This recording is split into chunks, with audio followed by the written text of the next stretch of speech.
Hello friends, welcome to Blue Ball classes. दोस्तों, एक बार फिर से आप सभी का बहुत बहुत स्वागत है ब्लू बॉल क्लासेस के इस ऑनलाइन यूट्यूब प्लेटफॉर्म पर, जहां मैं अंकित शर्मा एक बार फिर से हाजिर हूं प्रमुख सरकारी योजनाओं की सीरीज़ का एक और नया अंक लेकर। दोस्तों, इस सीरीज़ में हम उन सभी सरकारी योजनाओं के बारे में चर्चा करते हैं, उनके बारे में जानते हैं जो न्यूज़ में रही है और जिनसे आगामी परीक्षाओं में प्रश्न आने की संभावनाएं बनी हुई है ना। फिर चाहे वो केंद्र सरकार की योजनाएं हो या राज्य सरकार की योजनाएं। और इसी कड़ी में दोस्तों, आज हम बात करने वाले हैं मुख्यमंत्री लाडली बहना योजना के बारे में। दोस्तों, मुख्यमंत्री लाडली बहना योजना साल 2023 की सबसे चर्चित योजनाओं में से एक है, जिसे मध्य प्रदेश सरकार के द्वारा शुरू किया गया था। इस योजना की शुरुआत मध्य प्रदेश के पूर्व मुख्यमंत्री शिवराज सिंह चौहान के द्वारा की गई थी और साल 2023 के विधानसभा चुनाव में बीजेपी को मिली बम्पर जीत में इस योजना का महत्वपूर्ण योगदान माना जाता है। तो दोस्तों, आज की अपनी इस क्लास में हम बात करने वाले हैं मुख्यमंत्री लाडली बहना योजना के बारे में। इस क्लास में हम जानेंगे कि आखिर मुख्यमंत्री लाडली बहना योजना क्या है, इसे क्यों लाया गया, इसे लाने का क्या उद्देश्य था, कौन कौन इसका लाभ उठा सकते हैं, किस तरह से इसमें आवेदन किया जाएगा, और भी मुख्यमंत्री लाडली बहना योजना से जुड़ी हुई वो सभी जानकारियाँ जो एक भारतीय नागरिक होने के नाते आपको पता होना चाहिए, और साथ ही प्रतियोगी परीक्षाओं के विद्यार्थियों के लिए प्रतियोगी परीक्षा के पॉइंट ऑफ व्यू से जो पॉइंट इंपॉर्टेंट है वो सभी आज हम यहाँ पर डिस्कस करने वाले हैं। तो अंत तक क्लास को पूरा ज़रूर देखिएगा और इसे ज़्यादा से ज़्यादा लोगों के साथ शेयर कीजिएगा ताकि वो भी इसका लाभ उठा सकें। तो आइए दोस्तों, हम आज की अपनी क्लास की शुरुआत करते हैं। तो दोस्तों, सबसे पहले हम ये जानते हैं कि आखिर लाडली बहना योजना क्या है। अगर हम बात करें लाडली बहना योजना की, तो ये मध्य प्रदेश सरकार के द्वारा चलाई गई एक महत्वाकांक्षी योजना है, जिसकी घोषणा 28 जनवरी 2023 को की गई थी और इसकी शुरुआत 5 मार्च 2023 से हुई। इस योजना का नारा है सशक्त महिला, सशक्त परिवार, सशक्त समाज, सशक्त प्रदेश, सशक्त देश। और यह योजना महिलाओं का आर्थिक सशक्तिकरण करने के लिए शुरू की गई है। वे सभी अभ्यर्थी जो किसी न किसी प्रतियोगी परीक्षा की तैयारी कर रहे हैं, उनके लिए ये स्लाइड बहुत ज़्यादा इंपॉर्टेंट हो जाती है, खासकर जो मध्य प्रदेश की किसी भी एग्ज़ाम को फेस करने वाले हैं उनके लिए। तो यहाँ से आपको कई सारी चीज़ें याद रखनी है जहाँ से एग्ज़ाम में सीधे क्वेश्चन बन सकते हैं। सबसे पहला आपको याद रखना है कि ये राज्य सरकार की योजना है, ना कि केंद्र सरकार की। और राज्य सरकार की भी किस सरकार की है, तो ये मध्य प्रदेश गवर्नमेंट की क्या है, एक महत्वपूर्ण योजना है। तो फर्स्ट क्वेश्चन आपका यहाँ से प्रिपेयर होगा, आपको याद रखना है ये मध्य प्रदेश सरकार की योजना है। दूसरा क्वेश्चन जो बनता है, इसकी घोषणा कब की गई थी, तो इसकी घोषणा की गई थी 28 जनवरी 2023 को। और इसकी शुरुआत कब से हुई, तो इसकी शुरुआत हुई है 5 मार्च 2023 से। ये पॉइंट्स भी आपको याद रखने हैं दोस्तों। फिर इसका जो नारा दिया गया है ना, सशक्त महिला, सशक्त परिवार, सशक्त समाज, सशक्त प्रदेश और सशक्त देश, इस चीज़ को भी आपको याद रखना है क्योंकि कई बार स्लोगन भी एग्जाम्स में पूछ लिए जाते हैं। दोस्तों, यदि हम बात करें लाडली बहना योजना की, तो जैसा कि हम जानते हैं, हमेशा से ही महिलाओं को वो अधिकार नहीं मिले हैं जिनकी वो हकदार थी, और महिलाओं की स्थिति समाज में हमेशा से काफ़ी दयनीय रही है। और इसी को मद्देनज़र रखते हुए संविधान निर्माताओं के द्वारा भी जो राज्य के नीति निर्देशक तत्व हैं, उनमें यह सरकारों को निर्देश जारी किए गए कि वो महिलाओं के लिए अलग से स्पेशल योजनाएं ला सकती है और उन्हें स्पेशल स्टेटस प्रोवाइड कर सकती है। और इसी चीज़ को मद्देनज़र रखते हुए समय समय पर केंद्र सरकार और विभिन्न राज्य सरकारें महिलाओं के लिए अलग अलग तरह की योजनाएं लेकर आती है। तो लाडली बहना योजना भी उसी तरह की योजनाओं में से एक है जो महिलाओं को आर्थिक रूप से सशक्त बनाने के लिए बनाई गई है ना। तो हमको यहाँ पर ये चीज़ याद रखनी है कि महिलाओं के आर्थिक सशक्तिकरण की एक महत्वपूर्ण योजना है जो मध्य प्रदेश सरकार के द्वारा चलाई गई। अब दोस्तों, यदि हम बात करें लाडली बहना योजना के उद्देश्य की, तो लाडली बहना योजना के कई सारे उद्देश्य हैं जो मध्य प्रदेश गवर्नमेंट ने अपनी वेबसाइट पर दर्ज किए हुए हैं। एक बात और दोस्तों, मैं आपके लिए जो भी यहाँ पर योजनाएं लेकर आता हूँ, चाहे केंद्र सरकार की हो या विभिन्न राज्य सरकारों की, वो सभी डाटा मैं उनकी ऑफिशियल वेबसाइट से लेकर आता हूँ, तो आप उस पर 100% भरोसा कर सकते हैं। वो 100% जेन्युइन है। सीधा मैं गवर्नमेंट की वेबसाइट से ही लेकर सारा डाटा यहाँ पर आता हूँ। तो यहाँ भी जो मैं आपको चीज़ें, जो बातें आपको बता रहा हूँ, वो सारी गवर्नमेंट ने अपनी वेबसाइट पर दी हुई है। आप चाहे तो जाकर चेक कर सकते हैं। तो आइए दोस्तों, देखते हैं लाडली बहना योजना के क्या क्या उद्देश्य एमपी गवर्नमेंट ने बताए हैं। सबसे पहला जो उद्देश्य वो है महिलाओं के स्वावलंबन एवं उनके आश्रित बच्चों के स्वास्थ्य एवं पोषण स्तर में सतत सुधार को बनाए रखना। दोस्तों, हम सभी जानते हैं कि भारत में महिलाओं और बच्चों का एक बड़ा वर्ग है जो कुपोषण का सामना कर रहा है, या अगर हम देखें, जो स्वास्थ्य संबंधी चिंताओं से लगातार घिरा हुआ रहता है। तो यहाँ गवर्नमेंट का पहला जो उद्देश्य है, आर्थिक रूप से महिलाएं क्या बने, स्वावलंबी बने, उनको आर्थिक रूप से किसी पर पूर्णतः निर्भर न रहना पड़े, और वो अपने बच्चों के पोषण के लिए जो पैसे हैं उसका वो अपने हिसाब से प्रयोग कर सके। तो यहाँ पहला जो लक्ष्य बताया गया है, महिलाओं के स्वावलंबन एवं उनके आश्रित बच्चों पर, जो बच्चे हैं उनको अच्छा पोषण देने में ये जो राशि है वो महिलाओं की सहायता करेगी। दूसरा, यदि हम देखें, महिलाओं को आर्थिक रूप से अधिक स्वावलंबी बनाना। जैसे यदि हम बात करें, यदि हम भारतीय समाज में देखें, वर्तमान समय में तो अब काफ़ी ट्रेंड चेंज हो रहा है, लेकिन फिर भी हम देखें तो एक बड़ा तबका जो है महिलाओं का, वो सिर्फ और सिर्फ घरेलू कार्यों में ही व्यस्त रहती है ना। अगर हम शहरों में देखें तो फिर भी वो कहीं जॉब कर सकती है, लेकिन गांव में यदि आपकी खेती है तो खेती से जुड़े आपको काम है, और उसके अलावा आपको सारे घरेलू काम ही देखने हैं। यानी आय का जो स्रोत है वो महिलाओं के पास ना के बराबर होता है ना। शहरी क्षेत्रों में तो फिर भी महिलाएं जॉब करके जो आर्थिक रूप से वो स्वावलंबी हो जाती है, सशक्त हो जाती है। लेकिन ग्रामीण इलाकों में प्राय ऐसे देखा जाता है कि इस तरह की कंडीशंस आज भी नहीं है। तो गवर्नमेंट के द्वारा उनको एक राशि उपलब्ध कराकर महिलाओं को भी आर्थिक रूप से स्वावलंबी बनाने का छोटा सा प्रयास किया गया है दोस्तों यहाँ पर। फिर उसके बाद बात करें तो परिवार स्तर पर निर्णय लिए जाने में महिलाओं की प्रभावी भूमिकाओं को प्रोत्साहित करना।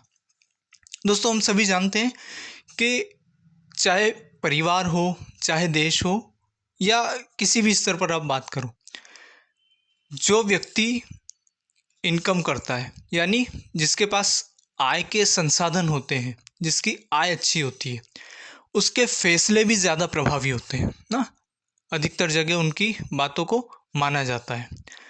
तो यही रीज़न है, क्योंकि यदि हम भारतीय परिवारों को देखें तो भारतीय परिवारों में ज़्यादातर महिलाएं जो हैं वो घरेलू काम काजों में ही व्यस्त रह जाती है और उनकी कोई इनकम नहीं होती।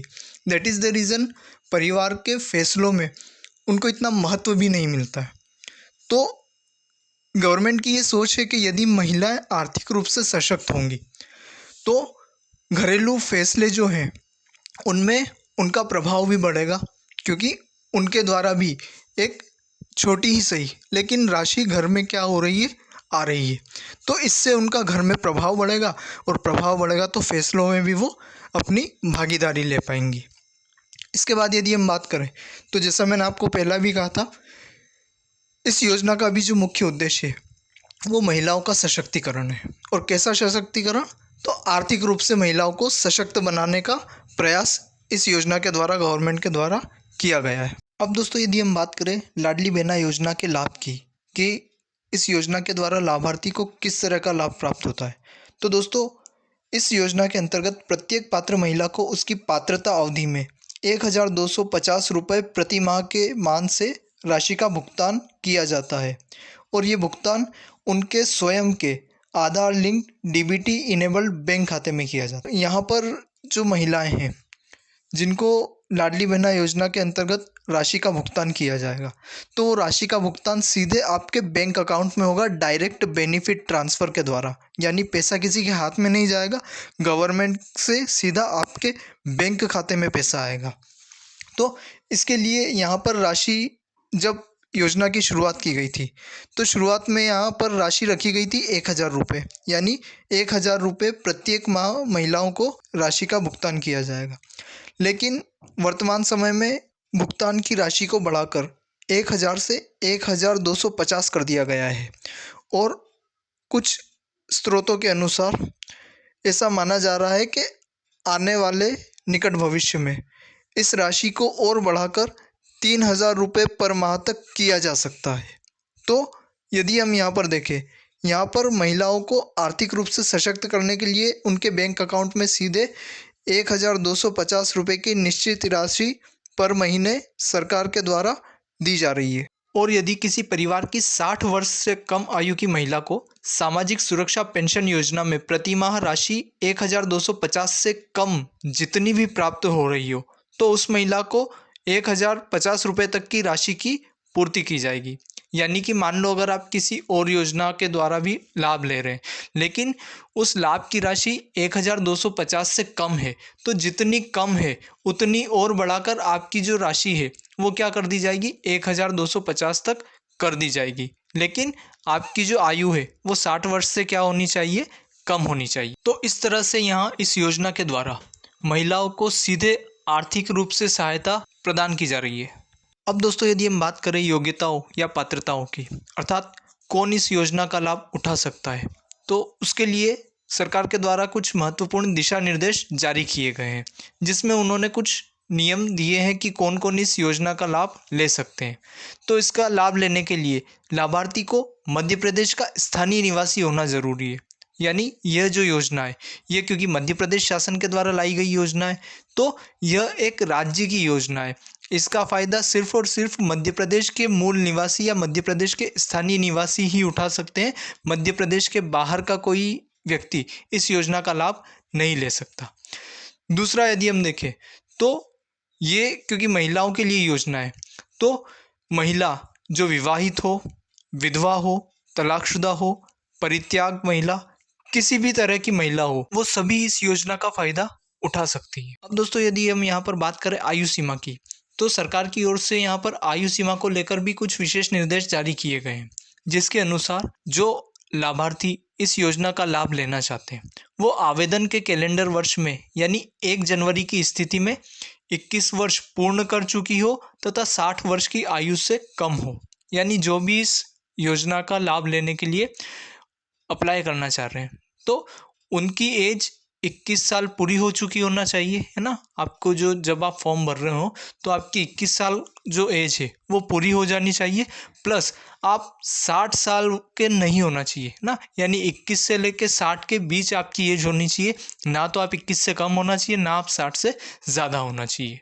तो ये एज का क्राइटेरिया भी यहाँ पर गवर्नमेंट की ओर से रखा गया है। अब दोस्तों यदि हम बात करें अपात्रताओं की, तो मध्य प्रदेश शासन के द्वारा यहाँ ये तो बताया गया है कि कौन कौन इस योजना का लाभ उठा सकते हैं। साथ ही ये भी बड़े साफ अक्षरों में क्लियरिफाई किया गया है कि कौन इस योजना का फ़ायदा नहीं उठा सकता है। तो यदि हम अपात्रताओं की बात करें तो सबसे पहली जो है कंडीशन वो है जिनके स्वयं या परिवार की सम्मिलित रूप से स्वघोषित वार्षिक आय 2.5 लाख से अधिक हो, वो इस योजना के लिए पात्र नहीं होगा। यानी आप एज ए वुमन अगर आप वर्क करती हैं, आपकी खुद की जो एनुअल इनकम वार्षिक आय है वो 2.5 लाख से ज़्यादा है, या आपके परिवार की ना आपके हस्बैंड, अगर सबकी भी मिलाकर आपकी वार्षिक आय 2.5 लाख रुपए से ज़्यादा होती है, तब उस परिस्थिति में आप इस योजना का लाभ नहीं उठा पाएंगे। इसके बाद यदि हम बात करें दोस्तों, तो जिनकी स्वयं की या परिवार का कोई भी सदस्य आयकर दाता हो, यानी आप गवर्नमेंट को इनकम टैक्स देते हैं, तो भी आप इस योजना का लाभ नहीं उठा पाएंगे। क्योंकि यदि हम देखें तो इनकम टैक्स का जो टैक्स स्लैब है उसमें भी वही लोग टैक्स पे कर सकते हैं जिनकी वार्षिक आय लगभग 5 लाख या उससे ज़्यादा है। तो अगर आप इतना वार्षिक आय आपकी है तो आप जाहिर सी बात है इस योजना के लिए पात्र नहीं होंगे। इसके बाद यदि दोस्तों हम बात करें तो ऐसे ही कोई भी उम्मीदवार जिसको स्वयं या परिवार का कोई भी सदस्य भारत सरकार अथवा राज्य सरकार के शासकीय विभाग, उपक्रम, मंडल, स्थानीय निकाय में नियमित स्थायी कर्मी, संविदा कर्मी के रूप में नियोजित हो अथवा सेवानिवृत्ति उपरांत पेंशन प्राप्त कर रहा हो, वो भी इस योजना के लिए पात्र नहीं होंगे। तो देखिए दोस्तों, यदि कोई पर्सन, चाहे वो स्वयं आवेदन करने वाली महिला या उसके परिवार में कोई भी, अगर कोई गवर्नमेंट जॉब में है, अब वो गवर्नमेंट जॉब किसी भी तरह की हो सकती है, वो केंद्र सरकार की भी हो सकती है, वो राज्य सरकार की भी हो सकती है, वो स्थानीय निकाय में भी हो सकती है, और उसमें भी हो सकता है आप नियमित हो सकता है आपको संविदा के तौर पर रखा गया हो सकता है आप अस्थायी हो। यदि आप किसी भी तरह से कहीं भी गवर्नमेंट जॉब में जुड़े हुए हैं या अगर आपको पेंशन हो चुकी है ना, आपको पेंशन मिल रही है, तो भी आप इस योजना के लिए पात्र नहीं होंगे। आगे यदि दोस्तों हम इसमें और बात करें तो ऐसा कोई भी उम्मीदवार जो स्वयं भारत सरकार या राज्य सरकार की किसी भी योजना के अंतर्गत प्रति माह 1,250 रुपये या उससे अधिक की राशि प्राप्त कर रहा है, तो वो भी इस तरह की योजना का लाभ नहीं ले पाएगा। फॉर एग्जांपल मान लीजिए आप जो हैं, आप सरकार की किसी और योजना के अंतर्गत हर महीने आपको 1,250 रुपये या उससे ज़्यादा मिल रहे हैं, तो अब आप इस योजना के लिए अप्लाई नहीं कर पाएंगे। आपको एक ही जगह से किसी एक ही योजना का लाभ मिल पाएगा। उसके बाद बात करें यदि हम, तो जिनके स्वयं के या परिवार का कोई भी सदस्य वर्तमान अथवा भूतपूर्व सांसद या विधायक हो ना, यदि आपकी फैमिली में या आप स्वयं विधायक रहे हैं, सांसद रहे हैं, या तो वर्तमान समय में है या आप पहले रह चुके हैं, तो भी आप इस योजना का लाभ नहीं उठा पाएंगे।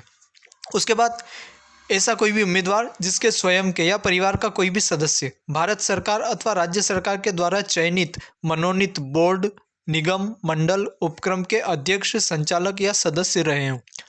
दोस्तों हम जानते हैं कि शासन संचालन में सरकार के द्वारा अलग अलग समय पर अलग अलग तरह की समितियों का, बोर्ड का और निगमों का गठन किया जाता है, और साथ ही हम कई तरह की जो समितियां हैं उनको भी देखते हैं। तो यदि आप ऐसी किसी समिति के अध्यक्ष रहे हैं, किसी के संचालक रहे हैं या आप सदस्य भी रहे हैं, तो भी आप इस सरकारी योजना का लाभ नहीं उठा पाएंगे। इनके अलावा दोस्तों यदि हम बात करें अन्य अपात्रताओं की, तो ऐसी कोई भी महिला जो स्वयं या उसके परिवार का कोई भी सदस्य स्थानीय निकायों में निर्वाचित जनप्रतिनिधि रहा हो, तो वह भी इस योजना का लाभ नहीं उठा पाएंगे। जैसे कि यदि मान लो आपके घर में आप कोई पार्षद हो, तो भी आप इस योजना का फ़ायदा नहीं ले पाओगे। इनके अलावा ऐसी कोई भी महिला जो स्वयं या उसके परिवार के सदस्यों के पास संयुक्त रूप से कुल 5 एकड़ से अधिक कृषि भूमि हो, यदि आपके पास ना, आपकी फैमिली में मिलाकर या आपकी स्वयं की 5 एकड़ भूमि अगर आपके पास है, तो भी आप इस योजना का लाभ नहीं ले पाएंगे। इसके अतिरिक्त जिनके स्वयं के या परिवार के सदस्यों के नाम से पंजीकृत 4 पहिया वाहन ना, यहाँ ट्रैक्टर को छोड़ा गया है, ट्रैक्टर को छूट दी गई है ना, कि अगर आपका पास ट्रैक्टर है तो कोई बात नहीं, लेकिन इसके अतिरिक्त कोई अन्य 4 पहिया वाहन है ना, जैसे अगर आपके पास कार है, तो आप इस योजना का लाभ नहीं ले पाएंगे। तो दोस्तों ये थी वो सारी अपात्रताएं जो ये बताती है कि कौन इस योजना का लाभ नहीं ले सकता। और यदि हम देखें तो पात्रताओं से ज़्यादा अपात्रताएं ये बात यहाँ पर क्लियर कर रही है कि कौन इस योजना का लाभ ले सकता है और कौन इस योजना का लाभ नहीं ले सकता है। पात्रता के बाद दोस्तों अब यदि हम बात करें कि लाडली बहना योजना में आवेदन किस प्रकार किए जा सकते हैं, तो आइए दोस्तों अब हम जानते हैं इसमें आवेदन की प्रक्रिया को। आवेदन करने की प्रक्रिया योजना हेतु आवेदन पोर्टल या मोबाइल ऐप के माध्यम से ऑनलाइन भरे जा सकेंगे। इस हेतु निम्नानुसार प्रक्रिया निर्धारित की जाती है। तो जो गवर्नमेंट ने अपनी वेबसाइट पर दिया हुआ है, तो जो फॉर्म है वो ऑनलाइन भरे जाएंगे, और ऑनलाइन में भी दोनों तरह से मोबाइल के द्वारा भी आप स्वयं भी कर सकते हैं और आप ऑनलाइन पोर्टल पर जाकर भी जो फॉर्म है उसको फिलअप कर सकते हैं। ऑनलाइन आवेदन करने हेतु आवेदिकाओं के द्वारा पूर्व से ही आवेदन हेतु आवश्यक जानकारी का प्रपत्र भरने की सुविधा होगी। उक्त प्रपत्र केम ग्राम पंचायत, वार्ड कार्यालय, आंगनवाड़ी केंद्र में उपलब्ध होंगे। दोस्तों क्योंकि जो ऑनलाइन फॉर्म भरा है ना, तो फॉर्म भरने में कोई गलती ना हो, इसके लिए आपको पहले एक रफ फॉर्म जो होगा वो आंगनवाड़ी या आपकी ग्राम पंचायत से प्राप्त होगा, जिसको आपको पहले भरना है। उसको भरने के पश्चात आपको अपनी आंगनवाड़ी जो सहायिका है उनको दे देना है। वो उस फॉर्म को आगे पहुंचाएंगी और उसको ऑनलाइन कन्वर्ट करवाया जाएगा, और ऑनलाइन कन्वर्ट होने के बाद वहाँ से फिर अगली प्रक्रिया शुरू होगी। आपके द्वारा भरा गया प्रपत्र जब आप आंगनवाड़ी सहायिका को देंगे, तो वो उसे वहाँ के प्रभारी को सौंपेंगे, और प्रभारी जो होंगे उनकी ये जिम्मेदारी होती है कि वो उसे ऑनलाइन फिल करवाएं। और उनके द्वारा जब उस प्रपत्र को ऑनलाइन करवा दिया जाएगा, यानी आपकी सारी इन्फॉर्मेशन जब ऑनलाइन हो जाएगी। तो उसके बाद वहाँ से आपको एक रिसिप्ट मिलेगी, रिसिप्ट यानी पावती एक वहाँ से आपको दी जाएगी और ये दोनों तरह से आपको मिलेगी। हार्ड कॉपी भी मिलेगी कागज़ के रूप में और इसका अलर्ट आपके मोबाइल पर भी आएगा, एसएमएस के रूप में भी आएगा और आपको व्हाट्सएप पे भी इसका मैसेज मिलेगा कि आपकी जो प्रक्रिया है, आवेदन की प्रक्रिया वो पूरी हो गई है। और इस पूरी प्रक्रिया को, क्योंकि ये जो प्रक्रिया है इसमें कोई ना कोई ऐसा पर्सन होना ज़रूरी है जो गवर्नमेंट और जो लाभार्थी है उनके बीच कोऑर्डिनेशन करे, तो यहाँ वह जिम्मेदारी आंगनवाड़ी कार्यकर्ताओं को दी गई है। इसके बाद यदि हम बात करें, आवेदन पत्र भरने की संपूर्ण प्रक्रिया निःशुल्क रहेगी। तो जो भी पूरी प्रक्रिया है ना, ये पूरी प्रक्रिया निःशुल्क होने वाली है, यानी इस प्रक्रिया में आपको किसी भी तरह का कोई भी पेमेंट नहीं करना है। ये गवर्नमेंट की ओर से पूर्णतः निःशुल्क प्रक्रिया रहेगी। दोस्तों, इस पूरी प्रक्रिया में जो आवेदिका है ना, या जो आवेदन करने वाली महिला है, उसको स्वयं को कुछ स्थलों पर जाना होगा, क्योंकि बायोमेट्रिक के लिए आपका उपस्थित होना ज़रूरी है। बायोमेट्रिक आपके सिवाय कोई और नहीं करवा सकता। तो यदि बात करें, एक तो आपका फ़ोटो लिया जाएगा और उसके साथ जब आपकी केवाईसी होगी, ई केवाईसी, तो वहाँ आपका जो फिंगरप्रिंट है उसकी आपकी ज़रूरत पड़ती है, जिसे बायोमेट्रिक के नाम से हम जानते हैं। तो बायोमेट्रिक के लिए आपको उपस्थित रहना पड़ेगा और जब आप उपस्थित रहेंगे तो आपको यहाँ पर अपने कुछ दस्तावेज लेकर आने होंगे। सबसे पहला आपको अपने परिवार की समग्र आईडी लाना होगा, आपकी स्वयं की समग्र आईडी और जो आधार कार्ड है। ये 3 चीज़ें आपके पास अवश्य रूप से उस समय मौजूद होनी चाहिए, क्योंकि अगर आपके पास सारे डॉक्यूमेंट्स अवेलेबल है तो आपके लिए प्रक्रिया जो है वो आसान हो जाएगी और आपको कहीं से कहीं तक कोई दिक्कत नहीं आएगी। इसके बाद दोस्तों, यदि हम बात करें, जब फॉर्म भर चुके होंगे, आवेदन की तिथि खत्म हो चुकी होगी, तो उसके बाद गवर्नमेंट की ओर से एक सूची जारी की जाएगी जिसमें बताया जाएगा कि किन किन का फॉर्म सिलेक्ट हुआ है और किन का फॉर्म रिजेक्ट हो गया है ना। तो जिन जिन का नाम उसमें रहेगा उनको पोर्टल पर और ऐप पर आपको सूचना मिल जाएगी। साथ ही जो आपके आसपास का ग्राम पंचायत या वार्ड आंगनवाड़ी जो है, वहाँ पर भी इसकी सूची पहुँचा दी जाएगी। तो वहाँ पर भी जाकर आप चेक कर सकते हैं ऑफलाइन भी कि आपका जो फॉर्म है वो सिलेक्ट हुआ है या रिजेक्ट हुआ। जिनका फॉर्म सिलेक्ट होगा उन्हें इस योजना का लाभ मिलेगा और जिसका फॉर्म रिजेक्ट हुआ है उनके लिए अगला ये रहेगा कि आपको ना 15 दिन का समय दिया जाएगा। उसमें आप अपनी आपत्तियों को दर्ज करवा सकते हैं। जिन भी त्रुटियों के कारण, अगर आपके कोई दस्तावेज कम हो या कोई भी फॉर्म भरने में गलती हुई जिसकी वजह से आपका फॉर्म रिजेक्ट हो गया हो, तो उन 15 दिनों में आप उन त्रुटियों को सही करके अपने फॉर्म को सही सिलेक्ट करवा सकते हैं, ताकि आप भी इस योजना का लाभ ले सकें। इसके अलावा यदि आपको लगता है कि आपकी समस्या का समाधान नहीं हो रहा है, जो आपकी शिकायत है उसका निवारण नहीं हो रहा है, तो आप पंचायत सचिव, वार्ड प्रभारी को लिखित में भी दे सकते हैं और 181 पर सीएम हेल्पलाइन पर भी आप अपनी आपत्ति दर्ज करवा सकते हैं। जो आपत्तियाँ होंगी वो पंचायत सचिव, वार्ड प्रभारी के द्वारा पोर्टल और ऐप पर दर्ज करवाई जाएंगी और जो लिखित में मिलेगी ऑफलाइन, उनके संबंध में भी अग्रिम कार्यवाही पंजी में दर्ज की जाएगी और ऑनलाइन फिर उन्हें बाद में अपलोड किया जाएगा। आवेदन की प्रक्रिया के बाद यदि अब दोस्तों हम बात करें कि वो कौन कौन से आवश्यक दस्तावेज हैं जिनकी ज़रूरत हमें इस योजना का लाभ उठाने के लिए पड़ेगी, तो दोस्तों उन दस्तावेजों की सूची भी गवर्नमेंट के द्वारा अपनी वेबसाइट पर जारी की गई है। उनमें सबसे पहला जो है वो है आपका समग्र आईडी। आपके पास अपनी और अपने परिवार की समग्र आईडी होना चाहिए। उसके बाद आपका आधार कार्ड, जो वर्तमान समय में लगभग हर सरकारी योजना में और हर चीज़ के साथ जुड़ा हुआ है, तो आपके पास आपका आधार कार्ड होना चाहिए। और मोबाइल नंबर ना, और मोबाइल नंबर आपका वो होना चाहिए जो समग्र आईडी में आपने दर्ज करवाया हुआ है। फिर आपका जो आधार है और जो समग्र है उसकी केवाईसी कंप्लीट होनी चाहिए। अगर आपकी केवाईसी कंप्लीट नहीं है तो आपका जो फॉर्म है वो रिजेक्ट होने के चांसेस है, क्योंकि वो एक्सेप्ट नहीं किया जाएगा सर्वर के द्वारा। तो ओटीपी और बायोमेट्रिक जो है वो सभी आपके कंप्लीट होना चाहिए। केवाईसी आपकी जो है वो पूरी होना चाहिए। इनके अलावा यदि हम बात करें अन्य दस्तावेजों की, तो आपका यहाँ बैंक अकाउंट भी बहुत ज़्यादा इंपॉर्टेंट हो जाता है। और बैंक अकाउंट आप याद रखिएगा, आपका स्वयं का बैंक अकाउंट होना चाहिए, किसी भी तरह का जॉइंट अकाउंट नहीं होना चाहिए ना, यानी हस्बैंड वाइफ का जो जॉइंट अकाउंट होता है, तो उस तरह का जॉइंट अकाउंट नहीं होना चाहिए। आपका खुद का सेविंग अकाउंट होना चाहिए अकेले का। तो आपकी जो राशि प्राप्त होगी आपको इस योजना के लाभार्थी के रूप में, तो वो राशि सीधे आपके बैंक अकाउंट में क्या होगी, जमा होगी। तो आपका जो बैंक खाता है उसकी आपको डिटेल्स यहाँ देनी होगी। साथ ही जो भी आप बैंक अकाउंट अटैच कर रहे हैं वो आपका बैंक अकाउंट आपके आधार कार्ड से लिंक होना चाहिए। यदि आपका बैंक अकाउंट आपके आधार कार्ड से लिंक नहीं होगा तो आपको इस योजना का लाभ लेने में आगे हो सकता है दिक्कतें उत्पन्न हो ना। और साथ में आपका जो मोबाइल नंबर आपने दिया हुआ है वो भी सेम होना चाहिए ना, आपके आधार कार्ड में, आपके समग्र में और जो बैंक में आपने दिया हुआ है। तो आपका मोबाइल नंबर भी चालू होना चाहिए ताकि जो मैसेजेस या जो जानकारी गवर्नमेंट की ओर से आपको प्रोवाइड की जाए वो आपके मोबाइल पर मिलती रहे। तो दोस्तों ये थी आज की हमारी क्लास, जहां हमने जाना कि लाडली बहना योजना क्या है, इसे क्यों लाया गया, किस तरह से इसका लाभ लिया जा सकता है, आवेदन की प्रक्रिया क्या है, दस्तावेज क्या है, तथा इस योजना से जुड़ी हर छोटी बड़ी जानकारी और एग्ज़ाम से जुड़े हर जो प्रश्न यहाँ से बन सकते हैं, आज वो हमने सारी चीज़ें इस लेक्चर के ज़रिए समझी और जानी।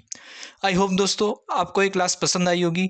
इसे ज़्यादा से ज़्यादा लाइक कीजिए, ज़्यादा से ज़्यादा लोगों के साथ इसे शेयर कीजिए ताकि वो सब भी इनका फ़ायदा उठा सके। और ऐसी ही महत्वपूर्ण क्लासेस आगे भी देखते रहने के लिए चैनल को सब्सक्राइब कर लीजिए। दोस्तों जल्द मिलेंगे फिर और एक और नई योजना के साथ, तब तक के लिए धन्यवाद।